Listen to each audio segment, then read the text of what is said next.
साथियों नमस्कार। योगेश्वर श्री कृष्ण भगवान कहते हैं, मित्रों, प्रश्न उठता है, क्या सर्वत्र समभाव हो जाने के कारण ज्ञानी पुरुष सबके साथ व्यवहार भी एक सा ही करते हैं? मित्रों, ऐसी बात नहीं है। सबके साथ एक सा व्यवहार तो कोई कर ही नहीं सकता। शास्त्रों में बताए हुए न्याययुक्त व्यवहार का भेद तो सबके साथ करना ही चाहिए। ज्ञानी पुरुषों की यह विशेषता है कि वे लोक दृष्टि से व्यवहार में यथा योग्य अवश्य भेद रखते हैं। मित्रों, ब्राह्मण के साथ ब्राह्मोचित, चांडाल के साथ चांडालोचित, इसी तरह गौ, हाथी और कुत्ते आदि के साथ यथा योग्य सद्व्यवहार करते हैं, परंतु ऐसा करने पर भी उनका प्रेम और परमात्मा भाव सब में समान ही रहता है। साथियों, जैसे मनुष्य अपने मस्तक, हाथ और पैर आदि अंगों के साथ भी बर्ताव में ब्राह्मण, क्षत्रिय, वैश्य और शूद्र आदि के सदृश भेद रखता है।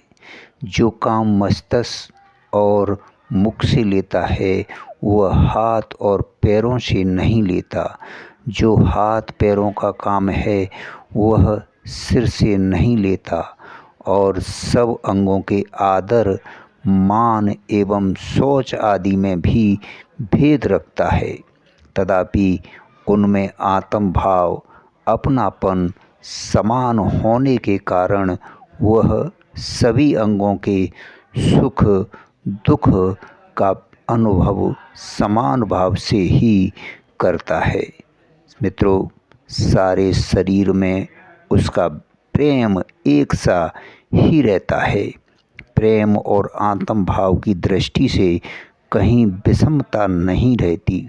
वैसे ही तत्वज्ञानी महापुरुषों की सर्वत्र ब्रह्म दृष्टि हो जाने के कारण लोक दृष्टि से व्यवहार में यथा योग्य भेद रहने पर भी उसका आत्म भाव और प्रेम सर्वत्र सम रहता है।